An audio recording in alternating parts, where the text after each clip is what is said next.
And hello, everybody.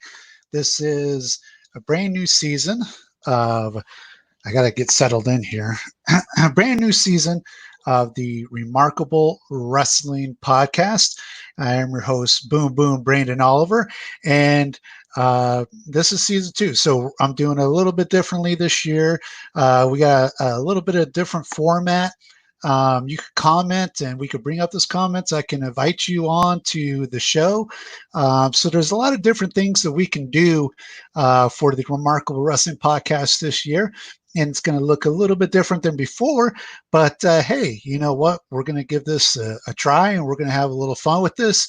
After all, we're in quarantine. There's no live events or anything like that. So we're going to have a little fun here on the Remarkable Wrestling Podcast. This is episode 1. And as you just saw, many of you just saw that the WWE Extreme Rules, the horror show at Extreme Rules, just concluded a few minutes ago. And so we'll begin with, talking about that. And I want to make sure that we get your thoughts of Extreme Rules. Please feel free to comment or, talk about what you want to do. Eric Burns. Hello, Eric Burns. How are you doing? So what are your Extreme Rules thoughts? The horror show at Extreme Rules. We started off with Kevin Owens defeating Murphy. That was in like the pre-show kickoff.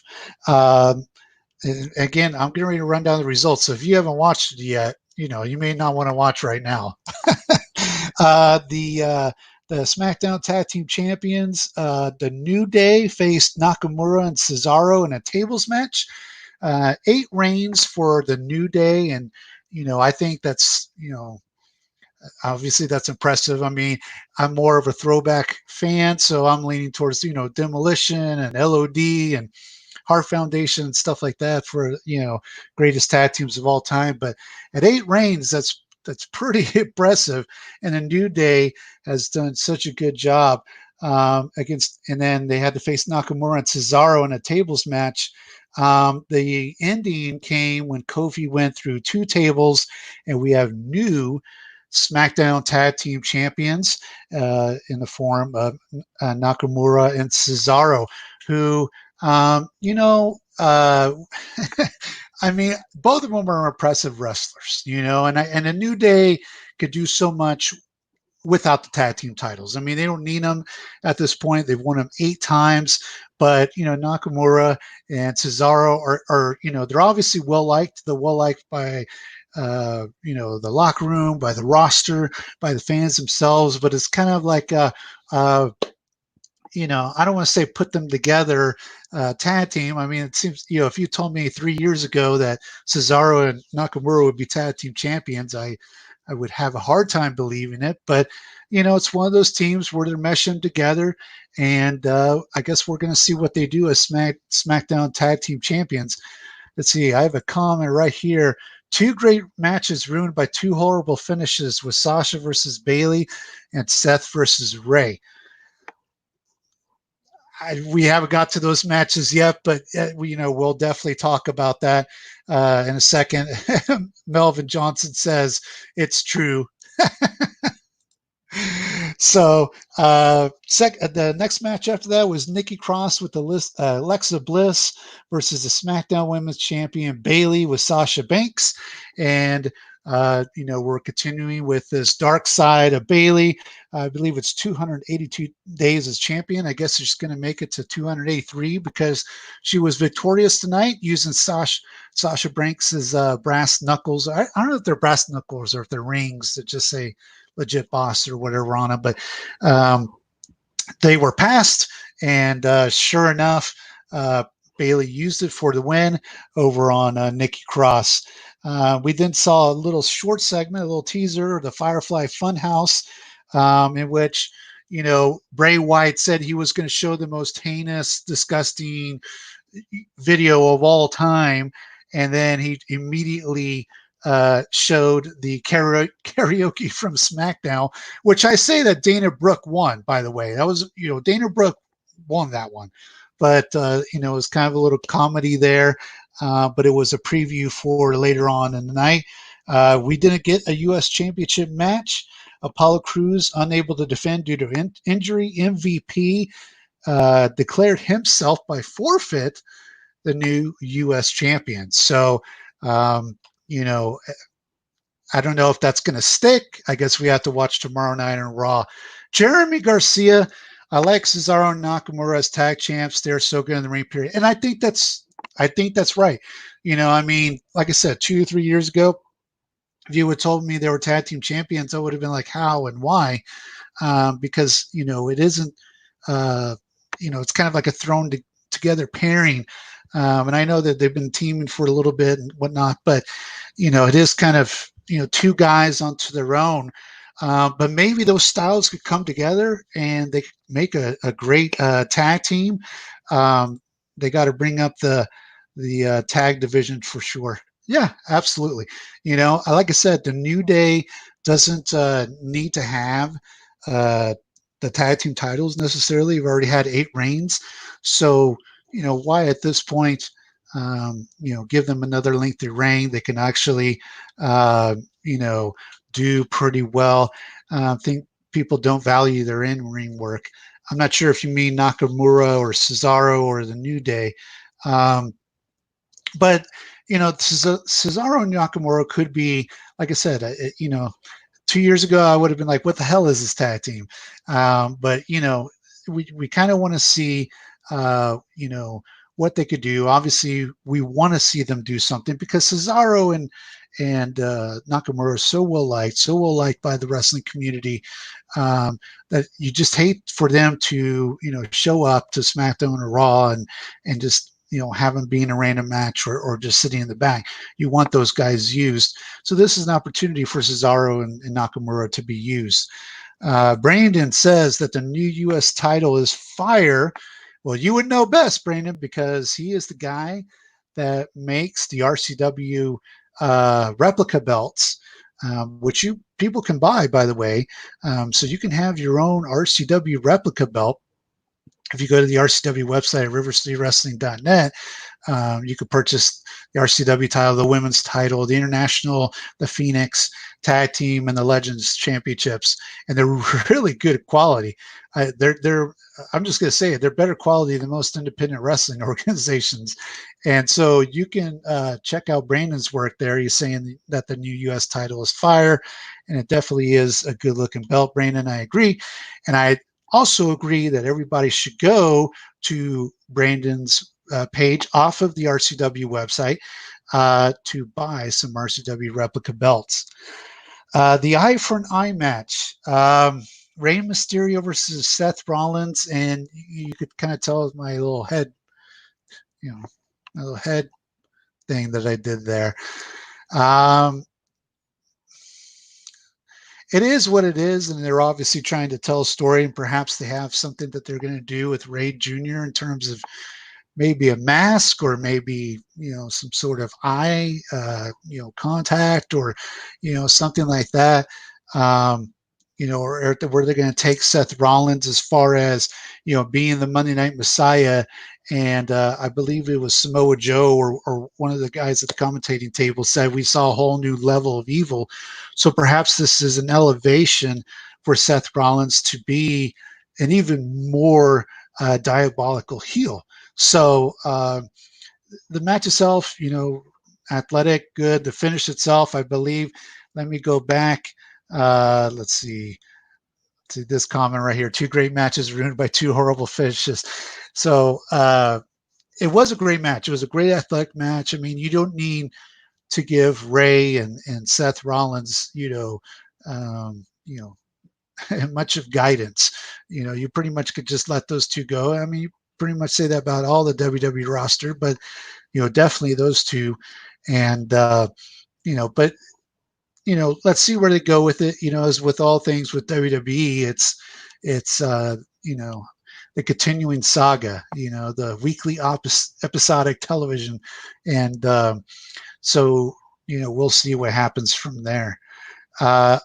Only buying it if you sign it, Bam Bam. Well, first of all, the name's Boo Boo Brother, so get it right, Jeremy Garcia.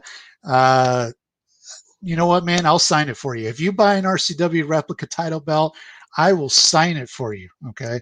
But you got to get the name right, brother. It's Boom Boom Brandon Oliver, not Bam Bam.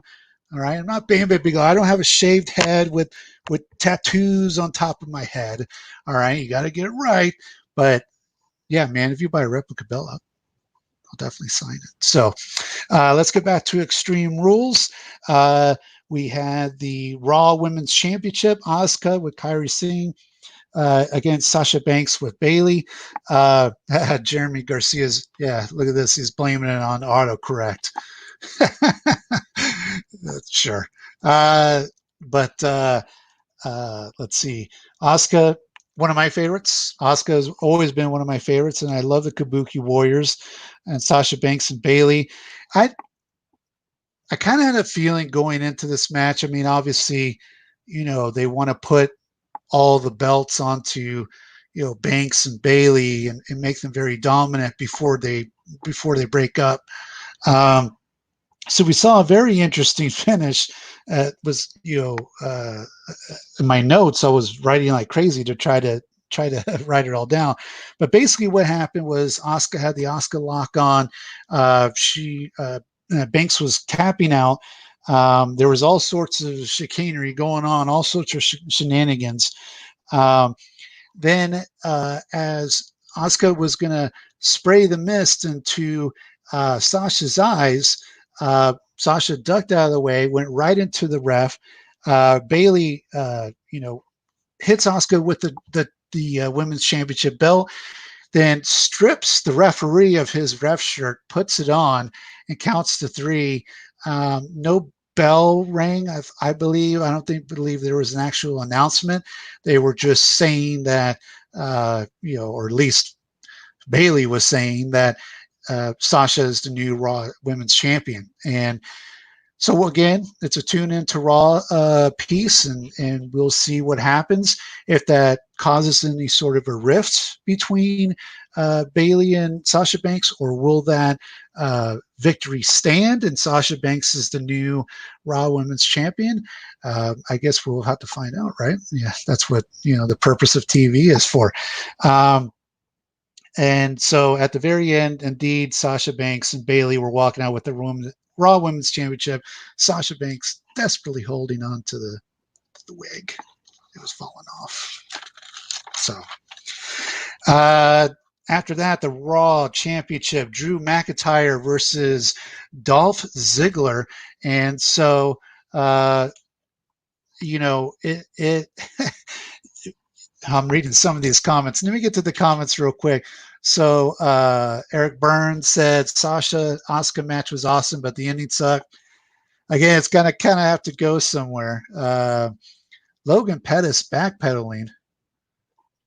Who's backpedaling? You're backpedaling. That's who's backpedaling. That finish was not sanctioned by the Florida State Athletic Commission. Well, maybe the referee, right? Michael Omega says, "What's going on, Brandon Oliver? What's going on with you, Michael Omega? Thank you for tuning in." And then Michael Omega followed up with, "They need to pull the trigger on Sasha versus Bayley." Hey, man, look,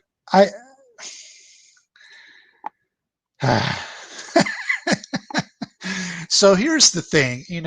I grew up predominantly a fan of the 80s. You can look at my memorabilia wall, and we'll get to that in a second. I grew up as a fan of the 80s, and storylines took a long time. I mean, you saw the Mega Power storyline from WrestleMania 3 to 5, and no way am I saying Sasha and Bayley are at the same level. But it had its different chapters of the story to where you finally saw it happen. And I think that's a missing piece, especially when there's so much content on wrestling right now. I think, having monthly pay-per-views, sometimes two pay-per-views in 1 month, a 3-hour Raw, a 2-hour SmackDown. I just think, it's really hard to get a long, drawn-out storyline without people saying, let's get to it, right? We know where it's going to probably go, but the thing about it is that we got to enjoy the ride along the way. So This is the new element, and I guess the new element of the story is, will the win stick for Sasha Banks? Will she be the Raw Women's Champion, or will that cause the rift? That's where we're going to have to find out. Let's see. You are not watching The Last Ride? No, man. I got the WWE Network. I'll go watch it anytime, but I'm rather hanging out with you guys. And then later on tonight, when I go to bed, I'll watch The Undertaker: The Last Ride. So, was there every movie made of the Von Erichs? You guys help me out with this. I do not recall. I mean, obviously, there's the Dark Side of the Ring. The documentaries that have come out over the years, including the WWE's own. But I don't believe there's ever been a full-length major production movie of the Von Erichs. You guys can certainly help out here, but as far as I know, I don't think there's ever been like a movie of the Von Erichs. So going back to Extreme Rules again, Drew McIntyre versus Dolph Ziggler. Dolph Ziggler waited to the last moment to say what the stipulation was going to be for the match, which was Dolph Ziggler. It was Extreme Rules, which everybody was like, duh, that's the name of the pay-per-view. But Extreme Rules for Dolph Ziggler only. If Drew did anything outside of a normal sanctioned match, if you got counted out, if you got disqualified, then he would lose the title. Pretty good match. Again, I think how do I say this? I really wish we could see Drew McIntyre as a champion in front of a crowd.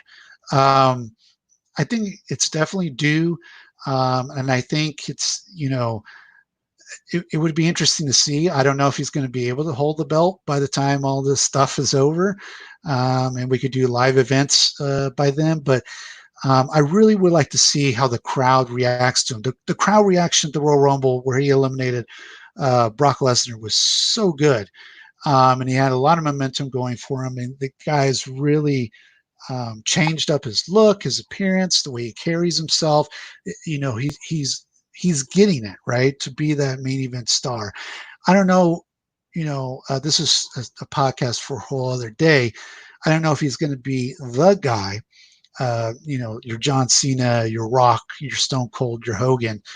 But I would like to see what would happen if Drew McIntyre, had a live crowd. If he had that stadium crowd, what would he be like? Eddie Martinez says, your thoughts on the eye for an eye match? We just covered it. Great match. Again, you don't need much guidance for Rey Mysterio and Seth Rollins to have a good match. They're going to have a good match. But now we got to see where it goes.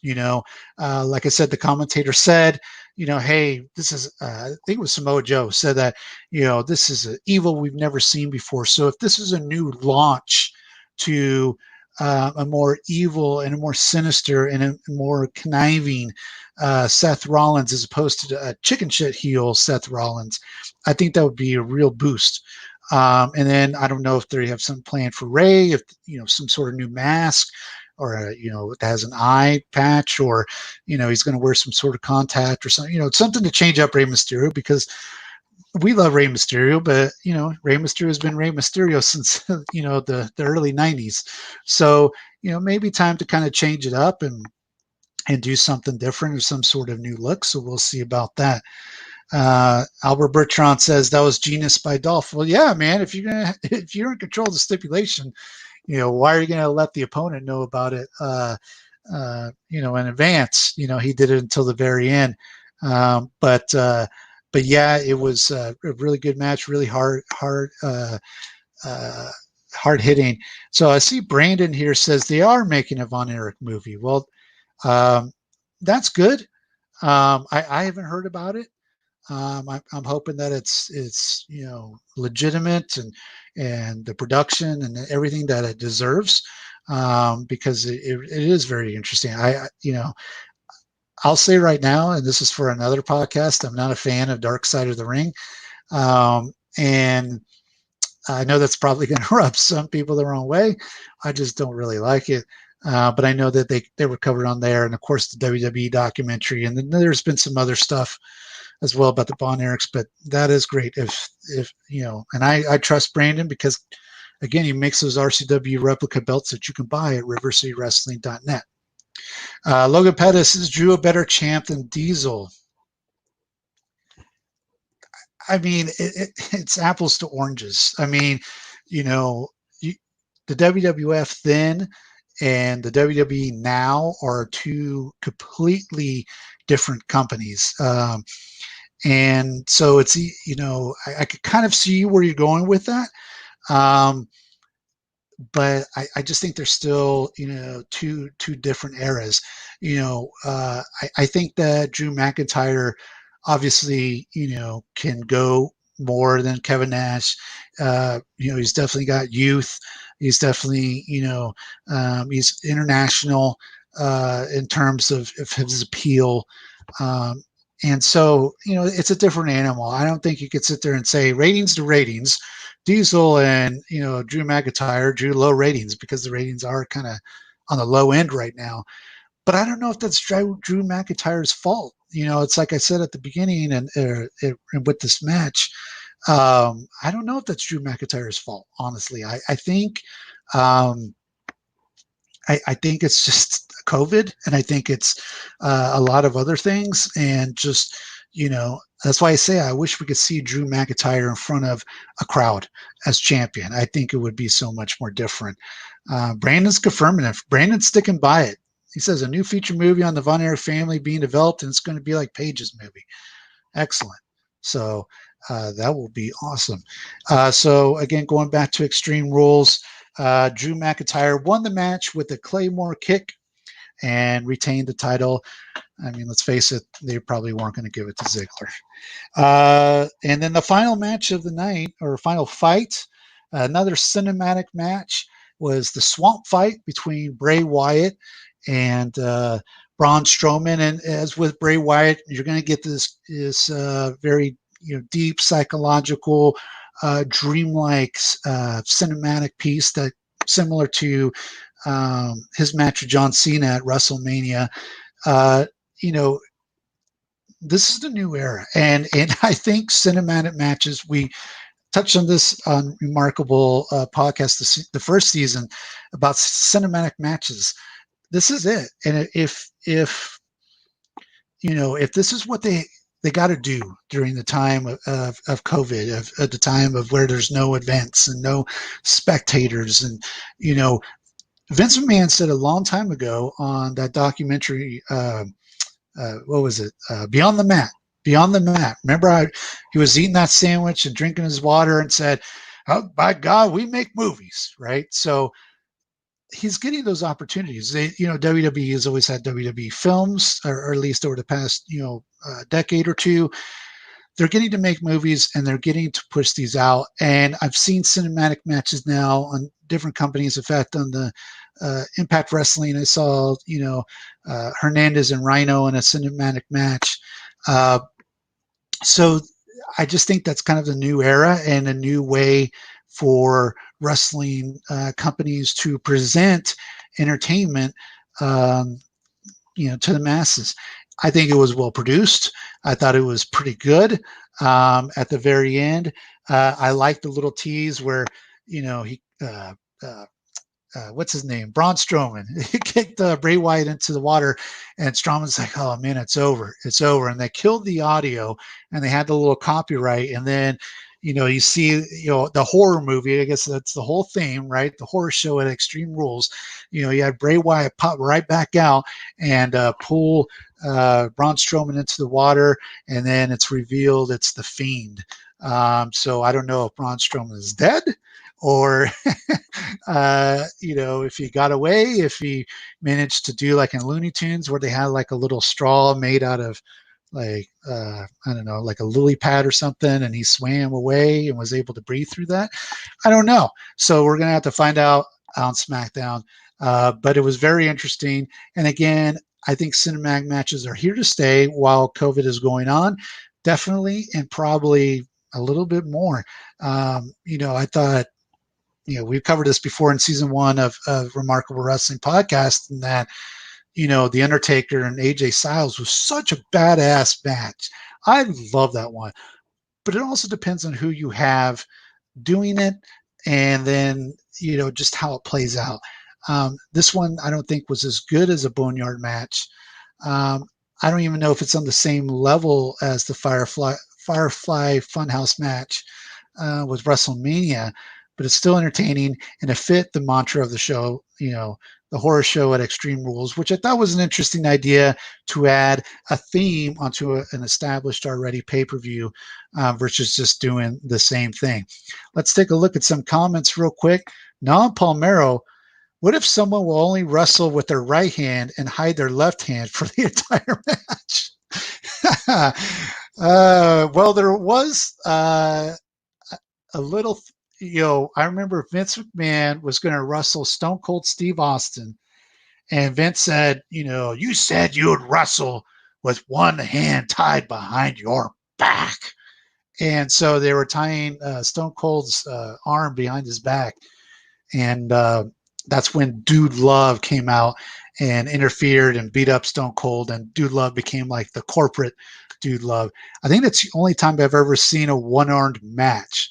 But Nam Palmero, that is a great idea. And maybe that'll be used sometime. I'm not going to say where, but maybe. Let's see. Logan Pettit says, I wanted to see a Doink mirror spot in the Swamp match. Well, you can't always get what you want. So, wait, that match was something, but it's Alexa Bliss, Sister Abigail. Brandon, that's a great point, because during that fight, we saw that in order to lure Strowman into a portion of the swamp, basically, it was Sister Abigail. She, lifted the veil, and it was Alexa Bliss, and talking about the hinted romance between Alexa Bliss and Braun Strowman. And I mean, hey, I don't know if that's going to be Sister Abigail, or if that was just a mind trick that Bray Wyatt deployed to get Braun, to sucker him in, to lure in Braun Strowman. I guess, we'll see. I don't know if they're going to break up Alexa Bliss and Nikki Cross. It might be time to do so. I kind of feel I really like Alexa Bliss as a heel. Do you all like her as a heel? I love her so much more as a smarmy heel. And so, I would like to, I think Nikki Cross and Alexa Bliss have done everything that they could possibly do. And so if Alexa Bliss turns out to be Sister Abigail, that'd be pretty cool. That'd be pretty interesting to see.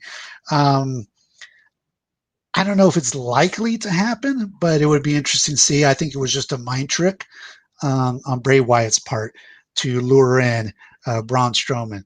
Brianna Lovett says, I want to see more of the Swamp match. Yeah, it kind of just concluded. Like I said, I mean, is Braun Strowman dead? Did he drown? Is he going to be under the mind control of the Fiend and Bray Wyatt? Yeah, it kind of just ended. I really did love that little trick ending, though, with the copyright. Because I was like, oh, okay, let me get ready for my podcast. And then they did that scare jump with Bray Wyatt, which was pretty cool. Logan Pettis, that is the second Beyond the Mat reference from different parties tonight. Who's the other party? I don't care about that party. I only care about my party. I feel the Swamp match would have been better if it was a continuous shot. Maybe. Again, we're talking about cinematic matches, and that is the new appeal, the new go-to during this COVID crisis. So, I know that the Boneyard wasn't in one continuous shot. The Firefly Funhouse match wasn't one continuous shot. So, it's interesting. I want to see more of those, but hold on. Logan Pettis says said Rollins went full draws reference. So he's gonna puke. He's gonna puke. Yeah, it was pretty nasty. Good. Rollins did everything he could to sell that eye injury, including vomiting and retching. and it was pretty, nasty. Like, I mean, it was pretty obvious too. Like on the black mats, it was pretty nasty. But yeah, definitely nice vision approach. Hey, pal. Thank you very much, Michael Omega. That is one of my favorite guys of all time. That's the bottom line, says Nolan Palmero. What about Brandon versus Drew? Brandon who? Brandon me versus Drew? Or who are you talking about? Who versus Drew? I'm not wrestling Drew McIntyre, although I will say, as a man of hair, he does have the svelte, chest hair. I gotta admit that. Drew McIntyre has definitely beat me there. Jeremy Garcia says, I would have liked to see Braun come out as one of the Rosebuds with the little hat. That would have been a nice little throwback. Yeah, I was kind of anticipating that too, Jeremy. I mean, come out of the swamp. Yeah. Yeah. I was kind of anticipating that too. And I think it would have been pretty funny if that did happen. But I think, because they're the top guys, they're the main event guys right now, that maybe they thought it was too humorous for such a serious situation. So again, that is, we just ran through Extreme Rules, but you guys give me your thoughts real quick, and then we'll talk about your first autograph ever. But what were your thoughts on Extreme Rules? We just ran down the winners and losers of the card, or well, we interpret to be the winners and losers of the card. So, let's see some of your thoughts. And then, like I said, Rockable Wrestling Podcast is back for season 2. We're going to do a little bit of a different format, as you've been seeing. And then, I really made an effort here to kind of really beef up the background of the show. I'm moving around. The reason why I'm moving around is so that way you can see some of the pictures and autographs and stuff like that. So Remarkable Wrestling Podcast is going to turn into mostly about memorabilia and about collectibles. Many of you have seen my posts in recent weeks where I was posting garage finds. And it seemed like a lot of y'all were interested in, a lot of the memorabilia and the collectibles, and talking about the memorabilia and collectibles, the stories behind them, and, things of that nature. And so with that in mind, we'll talk about this. I want to know, what was your first autograph? The first autograph you ever received as a wrestling fan? Tell me a story. Where did you get it? How did you get it? Who did you get it from? What was said? Anything super cool happened? Anything super bad happened? Not every story is a good story. So tell me, what was your first autograph, and then tell me a little bit of background behind it, because I definitely would love to talk about it, and definitely would love to, share, because we're all bonded by this experience, professional wrestling, and as a guy that's hosted many autograph sessions, and we will host more when it is time to come back from COVID. It's such a unique experience when you get to meet your favorite professional wrestler that you've been watching on screen. I think the experience has changed a little bit from fans of the 70s, 80s, and 90s, maybe even to early 2000s and today. I think today has a huge amount of accessibility in terms of talking to wrestlers, meeting wrestlers, stuff like that. Growing up as a fan in the 80s, we didn't have shit to go by. Okay, we didn't have websites and social media that we could go to find out where a guy is appearing.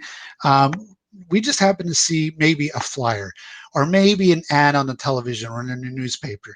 That was it.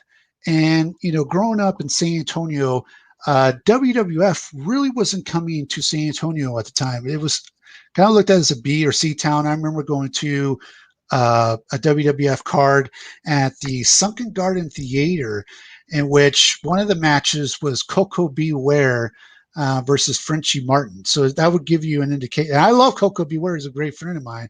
I'm talking more on the Frenchie Martin side. But that gives you an indication of what WWF considered San Antonio at the time. And I think this was like in 86, 87, somewhere around there. But yeah, it was definite, C city, I guess you could say, for WWE. I mean, of course, San Antonio has a lot of illustrious history with Southwest Championship Wrestling, with Texas All Star, World Class, NWA sometimes would make their way down here, and so many other things. But it was just, as a fan growing up, man, like I wish I was like the fans right now, because I had to stalk my ass off in order to meet wrestlers. Like I had to, find out where they were, or I had to just luckily catch them somewhere, or, I had to work my ass off to go find, autographs or, things like that. So I really, really, really had to, uh, you know, take a look at how I was going to meet these wrestlers. I'm looking at your comments right now. Let's see. They said Jeremy Garcia said Extreme Rules wasn't bad. My expectations weren't high either. Brandon gave it a 5 out of 10. All right, so there's some thoughts on Extreme Rules. Jeremy Garcia, love the posts. Love the idea. Love the posts. They were freaking awesome. They are, because again, we're all bonded, brother. We're all bonded. And so, when we finally run into these wrestlers that we've been watching for so many years, and just put it together in our mind what that engagement is gonna be like. And that's why I say, like, growing up in the 80s and 90s was a little bit better than I think today, because I mean, we caught them at restaurants and, at the hotel lobby, or, at the gym, or, just places that they just happen to be at, or you just happen to get a flyer and say, oh, wow, so-and-so was going to be there. So let's take a look at this. Jeremy Garcia, first autograph was The Rock at IPAC. The Rock did a huge signing back then. It was the early 90s during the summer. Props to him for doing an outdoor signing. Well, he's laughing his way to the bank right now, Jeremy Garcia. But that's interesting. I didn't know that. That was probably a period of time where I didn't live in San Antonio. There was a pretty good period of time where I did not at all live in San Antonio in the 90s.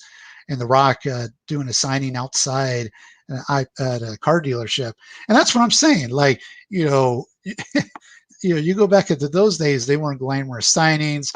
They put The Rock out in the middle of the heat, middle probably of July or whatever. And guys, how hot it gets here in San Antonio. My gosh, you did Bash at the brewery last summer, Frito Brewery. So you damn well know how hot it is here in San Antonio. Let's see. Jeremy Garcia also adds, I remember seeing Shawn Michaels at the Strawberry Festival, and I was a kid, not even 10. I remember my mom went with me to go up to him, and he was rude as fuck.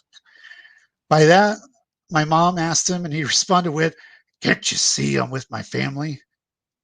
I don't know if that's deserves an LOL, but anyway, my mom never liked him since. But thinking back, I understand that he just wanted to enjoy time with his family.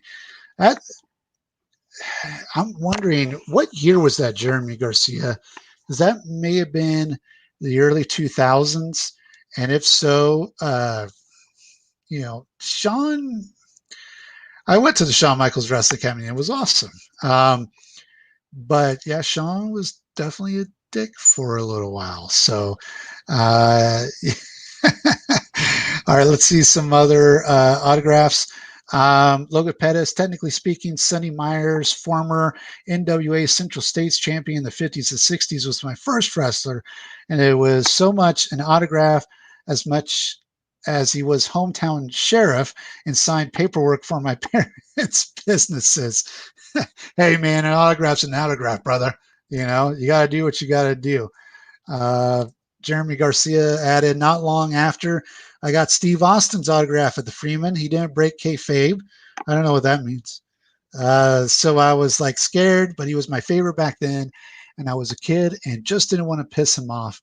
I think he just started his run because I remember him bringing the Blue Wing Eagle belt. Yeah. I mean, hey, different era, man. And I missed that era. That's why I say I don't know what you're talking about. Kayfabe. I don't know. What is that? I don't know. But it's such a different era. And I think, again, going back to as a fan of the 80s and 90s versus the accessibility of today, I just think the ability for you to get that and for him to have that sort of persona is just awesome. Gabriel Alvarado, first autograph was the Iceman King Parsons, I thinking, or Iceman George Gervin. Since it's a wrestling podcast, I'm assuming Iceman King Parsons. World class favorite. Definitely he was awesome. Let's see, Mark Ramsey Flores. My brother got me the autograph of the $1 Million Man, Ted DiBiase, whatever. It's got a price. $1 Million Man is a tremendous guy. I brought him in for an autograph session. Mark, I don't know if that's the one that you're talking about, but $1 Million Man, I still to this day talk to the $1 Million Man. We really hit it off. Even when he came in for another signing, I think with Alamo City Comic Con or one of those, he called me up. We had breakfast. It was awesome.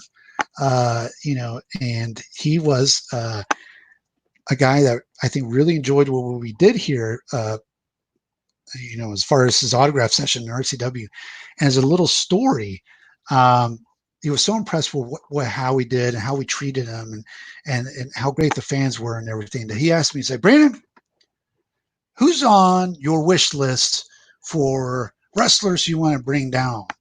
And I was like, well, the ones I could, that it's in the realm of possibility of booking. And again, going back to 80s, one of my favorites of all time, Ricky the Dragon Steamboat. But, just to me, he was the man. It was like him, Macho Man, Hulk Hogan. Those were the guys. Bobby the Brain Heenan. Those were the guys for me. And he was like, all right, hold on a second. And then I'm not kidding you. Within minutes, Ricky the Dragon Steamboat was calling me on the phone. I was like, hey, brother, I heard you want to book me down there in San Antonio. So the $1 Million Man, Mark Ramsey Flores, have so much love and respect for him. He's a tremendous, tremendous guy. Logan Pettis says the first WWF, WE guy I met was Mankind. That brought him in just hot off the Rock and Sock connection to Central States Wrestling in St. Joseph, Missouri. I dressed up like him, and that's not a surprise, Logan. And he thought it was so cool. He not only autographed a poster I had, but he gave me a Mr. Sacco. Made my life. Yeah, Mick Foley is a tremendous guy. Let's see. Brandon says my first autograph I got was Shawn Michaels, and I was still in my mom's stomach. That was just a few months before I was born, if that counts. I guess. I still have the autograph, but my real autograph was the Hardys and Batista. Awesome. That's an awesome pairing to have. Samantha Garcia. Kiddo is watching with me. Hello, Samantha Garcia and Kiddo. Hers is Hacksaw Jim Duggan, I'm assuming from RCW. And the Big Show for you. Hacksaw Jim Duggan is tremendous. I've had the opportunity to meet Big Show once, and it was when he was WCW's Giant, and it was out in Tampa, Florida. But I didn't get a whole lot of interaction with them. But Hacksaw Jim Duggan is, right here, one of my favorite guys to ever work with, and is just absolutely tremendous. I love him to death, and hopefully when this COVID thing goes away, I love to bring him back in again because he's so good with the fans, and there's so many things that you could do with Hacksaw Jim Duggan. He's such a tremendous guy. Jeremy Garcia, early 2000s. It has to be, brother. Hey man, he was cool. Okay, like there's no one better to learn wrestling from. That's why I went to the Shawn Michaels Wrestling Academy. But he was a dick sometimes, man. Let's see. Samantha Garcia says, wait! Shawn Michaels, he announced the games for Smithson Valley one time. Yes, as part of Kent's 5, as part of the deal that he was doing to have TWA aired at Kent's 5 at the time. They were sending Shawn Michaels out to various high school football games. And so, yes, Samantha Garcia, I have no doubt at all that you met him at Smithson Valley. Samantha Garcia follows it up with, "We love when you do the meet and greets." Honestly, guys, let me tell you something. I've been telling other people this, and this is for the people that are watching. I love doing the meet and greets. Love them. I think I like them better than RCW at this point. I'm not quite sure, but I love the meet and greets. I love watching you all meet them. I love watching the interaction. It just, again, it really takes me back to, why I have the Remarkable Wrestling Podcast. Because, man, I was a super mark. I was an uber mark, taking my mom to all over the country to wrestling shows. I took her to Vegas for WrestleMania 9 and Chicago for, WrestleMania 13 and Anaheim for 12. And, I drive that poor woman everywhere, and I, I remember, and I have still, my wife is trying to get me to get rid of them, but I have these huge boxes just loaded with VHS tapes from like every pay-per-view, from when pay-per-view first started to all the way to, I would probably say, to when I joined the Shawn Michaels Academy in 2000. So, I mean, those things were my treasures. I still call them that. And if Jennifer's watching, she could verify, those are my treasures, man. And it just, that's what influenced me so hard. And so when I get to bring in a guy and he does the meet and greets and I get to see y'all have that enjoying, that's why, like, man, I know some of you have been to WWE Fan Access, great event. How much time do you get with those guys though? When they're sitting there saying, "Hey, we're at WWE Access, and here's Roman Reigns, or here's the Bella Twins." How much time do you really get with them? And here I tried to basically let you guys have a few minutes with them. I know it means the world, because it means the world to me. So that's why we're not like trying to shuffle you through the line, even though we told the guy that we brought down, "Hey man, hey brother, we're only going to do a 2-hour autograph session." Uh, but it's so important for y'all to have those experiences. So yes, uh, I love the meet and greets. Eric Burns says he loves the meet and greets. I love doing them. Logo Pettis says Ted DiBiase is a class act. Met him at church event. Great testimony. If anyone gets a chance to check out his story, they should. Absolutely. He's tremendous. Crazy to think how it was so much easier back then. When I said easier, there were random locations. There's pretty top guys. Now it's difficult. I don't know, Jeremy. I actually disagree with that, brother. I feel like it was harder back then because you didn't have internet, you didn't have social media, you didn't know where the guys were going. You kind of had to track down their hotel, kind of had to just meet them at a restaurant. Maybe you would catch a flyer that said, "Hey, autograph session here or show here." But man, today, like, you just need to follow if the wrestlers are doing their job. And I think I'm gonna get on my soapbox as a promoter for a second. Promoter books you, please promote the show. My God, it literally takes you 5 seconds to to share a flyer on your social media. But yes, it is a little bit. I think it's a little bit easier because they're sitting there saying, "Hey guys, I'm gonna be at San Antonio this Saturday. Come check me out." So I think on that end, uh, it's interesting. Maybe a virtual meet and greet. So we have thought about that. I'm not ruling it out, and I'm trying to see how that will all work and how that will um, be beneficial for everyone, for you guys, for the wrestler, for myself. Hey, it's a business. um, so yeah, I've been looking into that. But yes, digitize those bad boys, Logan. Out of the WWE network now. But there's a lot of VHS stuff that I recorded that was just like, Shawn Michaels on Baywatch, or, a wrestler happened to appear on, King Kong Bundy on Married with Children. I would pop the tape in and record it real quick. So yes, indeed, I love VHS tapes. Mark Ramsey Flores, try to tell my wife Jennifer to allow me to keep those VHS tapes. Oh wait, I saw Jennifer pop Oh. She says, yes, boxes and boxes. It gets me in trouble because we're always like, let's clean the garage out. She's like, when are you throwing away your tapes? Nah, I don't think so. Network ain't the same. It's not when they dub in different music. That's one thing that bothers the absolute shit out of me because I love Ricky the Dragon Steamboat coming out to that theme. What I think it's Sirius. It's the same thing that the Chicago Bulls came out to.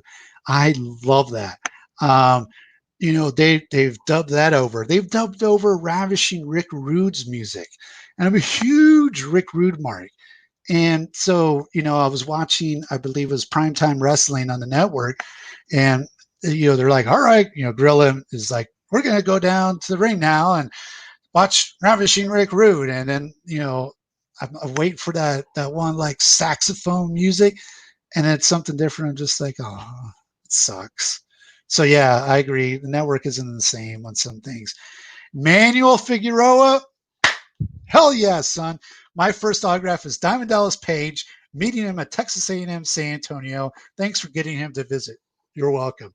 So a couple of years ago, maybe 3 years ago, and I don't know if Non Palmero is still watching. He can verify this. But so I was like, hey, man, we're bringing in Diamond Dallas Page to Texas A&M San Antonio. And so, it was pretty interesting. We got it to tie in with health and health for our students and things for that nature. And brought in DDP. He did a DDP yoga session. I'm sure some of you watching right now also went through that DDP yoga session. And man, that guy is personable and just so full of energy and so full of life. And it was a tremendous day. I loved it. And it's a memory that I always have. And obviously, Manuel, I got to make that memory for you happen. You're welcome. Let's see. Samantha Garcia, the interaction between the wrestlers, fans of all ages. Honestly, that's what I love the most. Like, when I first started RCW, and even I would say maybe going into about 10 years, okay, because I've been doing it for 18, was all about being the best promotion in Texas and being the man and being this. And I got to be honest with you, I don't give a shit anymore. But what I love more than anything is watching you guys with these big name wrestlers and these wrestlers that you've been watching. I just love that interaction. It makes it all worthwhile. And because there's sometimes I lose money, and but it's okay because I see you guys having fun, and I know you will probably come back and have fun again. And it actually to me is the number one reason why I do anything now. It's just because you know reliving those moments. Even going back to when I was doing those posts about my garage finds, it brought back so much memories of why I loved wrestling. And for someone that's in the business, it's very easy to get jaded quickly. Um, but it brought back the reasons why I love it, and I want to talk about that. And that's why we're here in Remarkable Wrestling Podcast. Brandon says, I'll DM you later. I have some crazy future plans. Let's see. I got quite a bit of time of access with the late, great Howard Finkel. However, Jerry Lawler and Jimmy Hart talked to me for an eternity at RCW. Exactly. I've myself have been to Access, and again, it's a great experience. But I mean, you talk about them shoving you through the line. They will.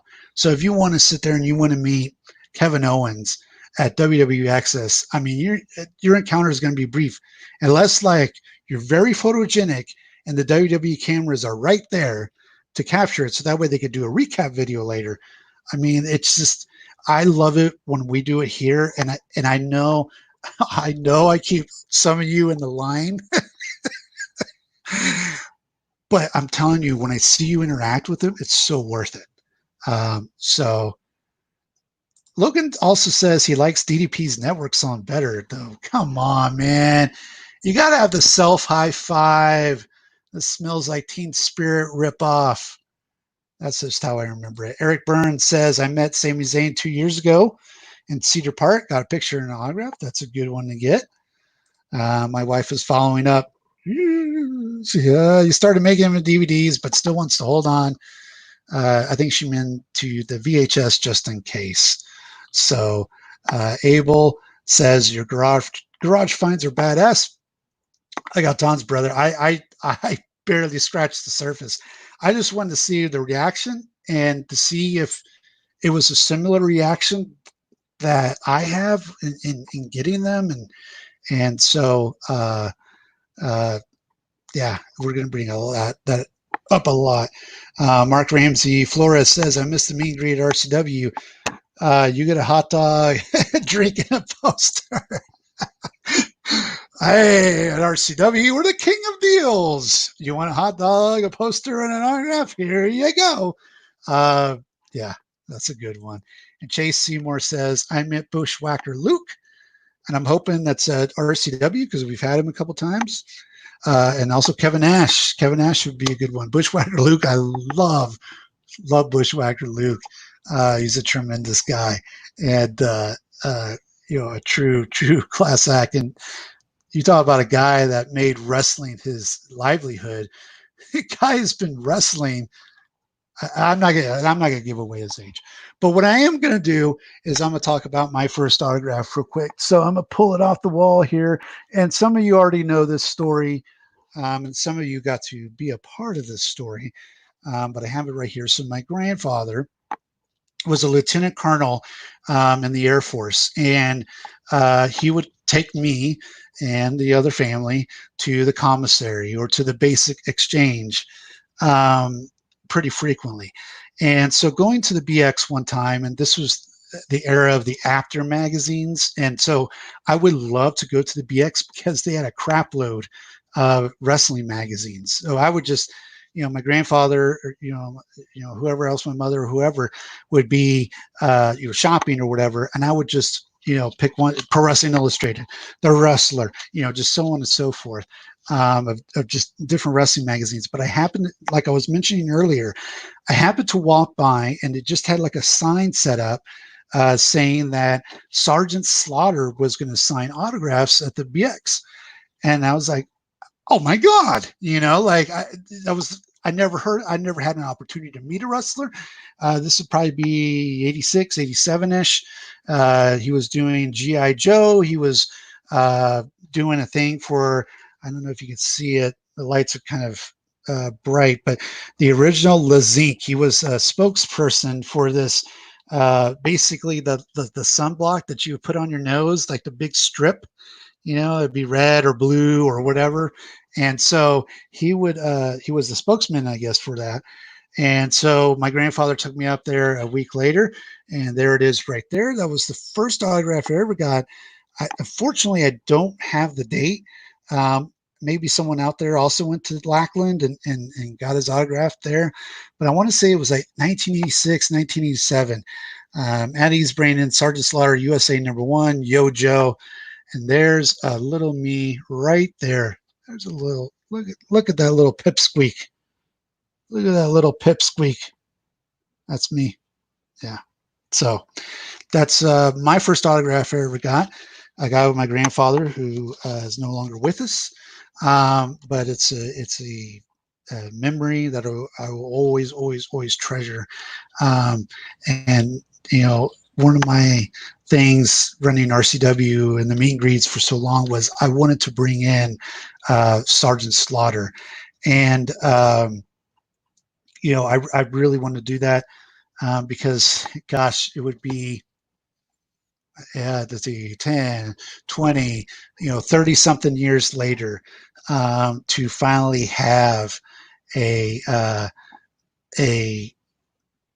opportunity to work with Sergeant Slaughter. And so there you see my family with Sergeant Slaughter, and that was from this past December, and finally had an opportunity to work with them. and it was tremendous.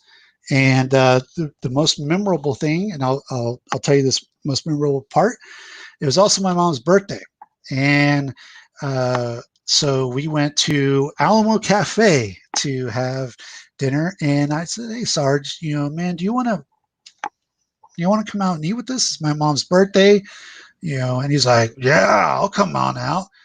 And so he came to dinner with us. All my family, my mom, my aunts, we're all there, and there was the Sarge sitting at the end of the table, and because it's a birthday, I am that guy that'll go tell the waiter that it's my mom's birthday. Can you sing for her? And so I told the staff. The staff came out. They started singing "Happy Birthday." But what I remember the most is Sergeant Slaughter belting out "Happy Birthday." "Happy birthday to Brandon's mom." It was pretty funny. It was an experience I'll never forget. And hopefully I could bring on my mom one time to talk about it. I actually do want to bring on my family sometimes to talk about it. There's just different instances that occurred in wrestling for me. So that's my story, guys. That's my story of what was your first autograph. And it came full circle for me. And huge Sergeant Slaughter fan. He's a tremendous guy. And just a classic guy. So let me go to the comments here. It says, Abel, what are some wrestlers that you were going to book during Corona? Should I tell you? In May, we were going to have, it was pretty much a done deal. In May, y'all were going to get to meet the bad guy, Razor Ramon, Scott Hall. Obviously, COVID has prevented that. I have been working on getting Scott Hall down here for many years. And that is one of my goals for when we come back, is to have Scott Hall. I was a huge mark for Razor Ramon back in the 90s. And so that was one of them. Once we kind of saw how COVID was going and how it was closing down everything, we obviously had to postpone that or cancel that. And then, there's nothing really booked right now because I don't want to do something that's half-assed, man. Like I said, the number one reason why I do this is for y'all, to see y'all's interaction. So I don't want to do it half-assed where, I can only allow 25% of people in or something like that. And I also don't want to put the talent in jeopardy too, So it would have been awesome to bring in Scott Hall. I still have that plan to do it. It just COVID, man. COVID hit. Mark Ramsey Flores says, that was when I met my girlfriend at RCW. Thank you. Yeah, you know what, man? If I did a $5 bill for how many people developed relationships and or got married as a result of RCW shows and events, I wouldn't be a millionaire, but I would actually have a decent sum of money because, God dang, there's so many people that have met each other, and dated, or, boyfriend and girlfriend or whatever, got married, in some cases got divorced, but, that have met through RCW shows. It's just insane. And I mean, I can name it. I know Mark Ramsey Flores, you're one of them. Eric Burns says, I got to meet Chavo, MVP, Scott Steiner, and Jack Swagger. You sure did. So Logan Pettis, no way, yes way. That was the plan. Scott Hall and me. That was a badass show at Retama Park. I got Scott Steiner. It was a fantastic show. A little truth for me. I was a little disappointed with the second United We Stand. The first one was awesome. The second one I was a little bit more disappointed by. But we'll get back on that horse, man, when COVID, stops, or, whenever things go back to normal and we could start doing this again. Um, Dan asked me, are you still waiting till WWE, NBA to go back to full capacity, bring back shows? Absolutely, man. I mean, when you're talking, I honestly believe if you are running a wrestling event right now, you are endangering the health of your fans and your workers, and it's irresponsible. Okay, it's irresponsible. If the WWE is not having fans, if the NBA, Major League Baseball are not going to have fans, if schools are going to be shut down, but honestly, your independent wrestling promotion has to run. Man, it's better for everybody and safer for everybody to just hold on. So yes, Dan, that is exactly what I'm waiting for. Abel's pretty excited there about Scott Hall. I hate Corona even more now. I don't think there's anybody that likes it. Logan Pettis, I work in the RCW office and I didn't even know that. You do? This is the RCW office. I never see you in here. Albert Bertrand wrote, how about you become an ordained minister? Yeah. No, but my mom is, though, actually, believe it or not. So that's pretty cool. Brandon says, I just sent you that juicy DM. All right, man. As long as it's not like a D pick or something, man, I'm good. The WWE can't handle what they're doing now without an outbreak. I don't know, man. I mean, they're still the biggest production in the world. And, that's what everybody aspires to be at if you're in wrestling. If they say no, they're lying. I think that's it for now, guys. Again, we talked about some good topics, the Extreme Rules thoughts, and what was your first autograph. Definitely had a good time, and we will do this again. My wife says, you're going to do this every other week. I was like, now that I got this set up, this is such good shit, brother. I cannot not do it. So, yeah, man, we're going to do this shit again. All right. We'll probably, like I said, be talking about collectibles and memorabilia and memories. Not really recapping wrestling so much unless it's like a big event. But definitely we will talk about those memories that we have as wrestling fans. Ryan Ramsey Flores, you met Terry Funk, and you are the man, sir. All right, that does it for me tonight. We'll see you very soon for episode 2, season 2 of the Remarkable Wrestling Podcast.